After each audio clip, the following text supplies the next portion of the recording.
চাল ভেজাও, আটা গুঁড়ো করো, এত কিছু ঝামেলা ছাড়াই একদম সহজ পদ্ধতিতে বানিয়ে ফেলবো একদম নরম তুলতুলে ও স্পঞ্জি দুধ চিতই পিঠে। একদম খুব কম সময়ে খেতে হবে দুর্দান্ত। একবার বানালে বারবার ইচ্ছে করবে। যাকে খাওয়াবেন সে তো প্রশংসা করতেই থাকবে। তাহলে দেরি না করে ঝটপট দেখে নেই এই মিনি চিতই পিঠে। প্রথমে 500 গ্রাম দুধ নিয়ে নিলাম। এটা একদম জাল করা ছিল, আবারও জাল করে নেব। যেহেতু দুধটা ঠান্ডা হয়ে গেছে আবারও একটু জাল করে নিতে হবে, এতে করে দুধটা গরম হবে। সুন্দর একটা ফ্লেভার আসার জন্য 3টে ছোটো এলাচ দিয়ে দিলাম, এতে করে সুন্দর একটা ফ্লেভার আসবে। আর এখানে 4 টেবিল চামচ গুঁড়ো দুধ দিয়ে দিলাম, এতে করে দুধটা গাঢ় হয়ে যাবে, খেতেও কিন্তু অনেক টেস্টি হবে। আর না হলে বেশি করে দুধ নিয়ে দুধটা কিন্তু গাঢ় করে নিতে পারবেন। এখানে 3 টেবিল চামচ চিনি দিয়ে দিলাম। চিনি দিয়ে ভালো করে ঘেটে নেব, তাতে করে চিনিটা গলে যাবে।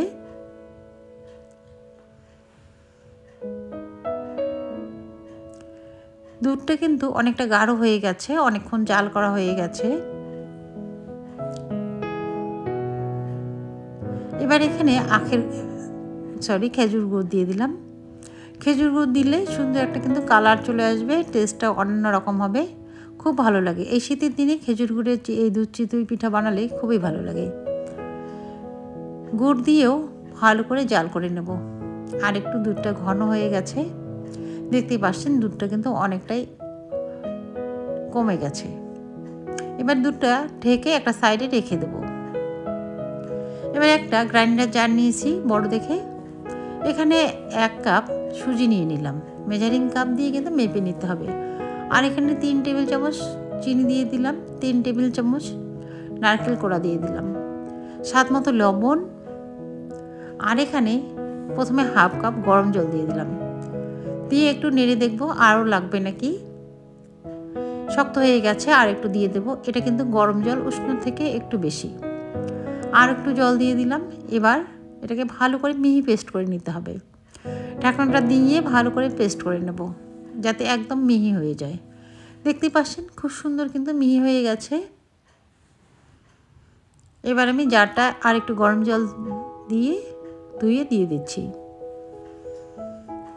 এবার ভালো করে হ্যান্ড হুইস্ক দিয়ে নেড়ে নিতে হবে, যাতে করে সুন্দরভাবে পাতলা হয়ে যায় আর ঘাটাও হয়ে যায়। এবারে 1/2 কাপ ময়দা নিয়ে নিলাম। এটা কিন্তু মেজারিং কাপ মেপে নিয়েছি।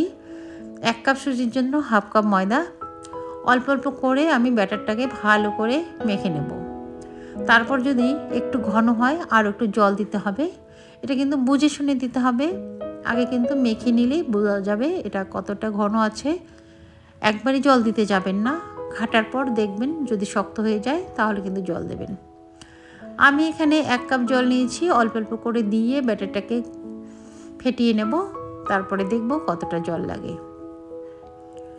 আমি একটু একটু করে কিন্তু জলটা দিচ্ছি। আর ময়দাটাও কিন্তু একসঙ্গে দেওয়া যাবে না, আস্তে আস্তে করে দেবেন, দিয়ে ফেটিয়ে নেবেন।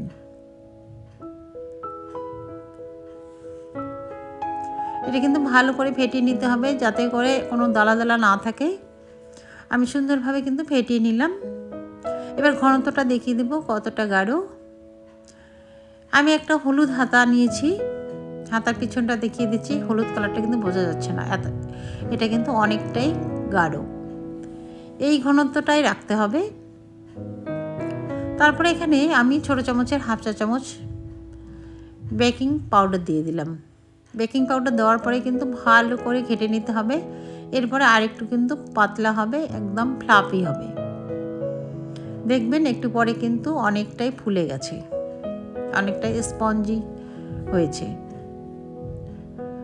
দেখে কিন্তু বুঝতে পারছেন একটু পাতলা হয়ে গেল। এবার আমি একটা আপ্পাম প্যান গ্যাসের ওভেনে বসিয়ে গরম করে নিয়েছি। এটা কিন্তু খুব সহজেই গরম হয়, 1 মিনিটও লাগে না। সামান্য সাদা তেল দিয়ে ব্রাশ করে নিচ্ছি, যাতে করে নিচে লেগে না যায়।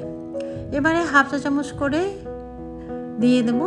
ফুল করে দেওয়া যাবে না, কিন্তু একটু করে খালি রাখতে হবে, ফুলে কিন্তু এটা উপর থেকে উঠে যাবে। আমার যেহেতু এখানে 6টা করে হয়, আমি কিন্তু অনেকবারই বানিয়ে নেব, একবারে হবে না। 1 কাপ সুজি আর 1/2 কাপ ময়দা দিয়ে কিন্তু অনেকগুলো তৈরি করা যাবে। দেওয়া শেষ হয়ে গেছে। গ্যাসের ফ্লেমটা কিন্তু একদম লোতে আছে। এবার আমি ঢেকে 2 মিনিট এটাকে জাল করে নেব। 2 মিনিট পর দেখব ফুলে এটা কিন্তু সুন্দরভাবে হয়ে গেছে। দেখে বুঝতে পারছেন এটা কিন্তু একদম ফুলে গেছে। আর দেখে বুঝতে পারছেন এটা কতটা সফট, কতটা একদম পারফেক্টভাবে হয়ে গেছে। আমি নামিয়ে একটা দেখিয়ে দেব কতটা সফট হয়েছে। আর কালারটা কিন্তু খুব সুন্দর এসেছে।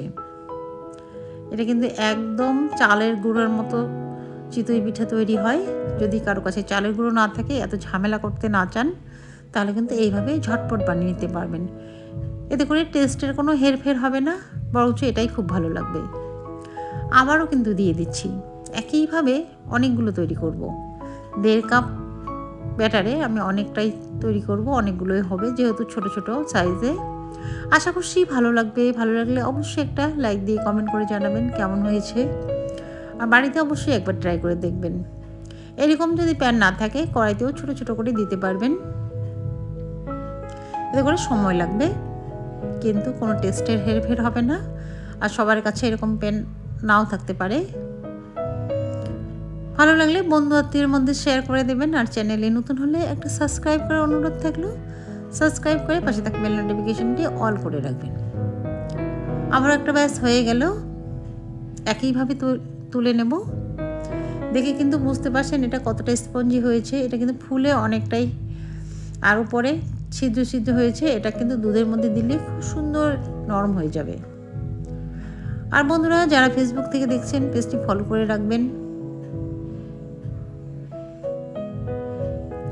আমি কিন্তু একইভাবে সবগুলো তৈরি করে নিলাম। ছোট ছোট করে আমার অনেকগুলো হয়েছে। একটা প্লেটে কিন্তু আমি সাজিয়ে নিয়েছি। দেখে বুঝতে পারছেন এটা কতটা সফট। হাত দিয়ে দেখিয়ে দিচ্ছি, একদম নরম তুলতুলে। এটা দুধে দেওয়ার সঙ্গেই একদম নরম হয়ে যাবে আর মুখে দিলেই মিলিয়ে যাবে। একটা ভেঙে দেখাচ্ছি ভিতরে কতটা জালিদার স্পঞ্জি, দেখে কিন্তু বুঝতে পারছেন। এবার আমি যে দুধটা রেখেছি সেটা গরমই আছে, আর একটু গরম করে নিয়েছি। এবার এই গরম অবস্থাতে আমি সবগুলো একে একে দিয়ে দেব। এটা দেওয়ার পর 30 মিনিট পর কিন্তু একদম সোক করে যাবে দুধটা, আর একদম নরম হয়ে যাবে। আর যদি কেউ রাত্রিবেলা বানিয়ে থাকেন, ওভারনাইট ভিজিয়ে রাখবেন, দেখবেন সকালে একদম নরম স্পঞ্জি হয়েছে। আমি কিন্তু একে একে সবগুলো দিচ্ছি। আর এত ছোট ছোট চিতই পিঠা দেখতেই কিন্তু খুব সুন্দর লাগে। আর বাচ্চারা এটা দেখলে খুব খুশি হয়ে যাবে, যেহেতু সাইজে ছোট। বাচ্চারা এমনিতেই ছোট জিনিস খুব পছন্দ করে। এবার একটু নেড়েচেড়ে আমি ঢেকে রাখবো 30 মিনিটের জন্য। আপনারা বেশি সময় থাকলে বেশি সময় ধরে রাখবেন, দেখবেন আরও স্পঞ্জি হবে। হাতে যদি সময় না থাকে 30 মিনিট রাখলেই হবে। আমি 30 মিনিট পর চলে আসলাম। দেখুন দুধটা কিন্তু অনেকটাই শুকিয়ে গেছে, ঘন হয়ে গেছে, কারণ দুধটা পিঠের ভিতরে ঢুকে গেছে। এবার এটাকে সার্ভ করে নিচ্ছি। দেখে বুঝতে পারছেন কতটা সুন্দর লাগছে।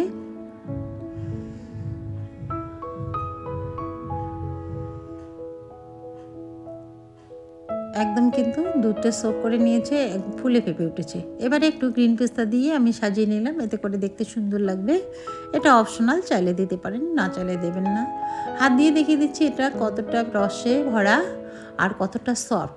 এটা কিন্তু দেখে বুঝে নিতে হবে কতটা ভিতরে জালিদার, একদম রসালো। আজ এ পর্যন্তই। দেখা হবে পরে আরেকটি নতুন রেসিপিতে। ভালো থাকবেন, সুস্থ থাকবেন। ধন্যবাদ।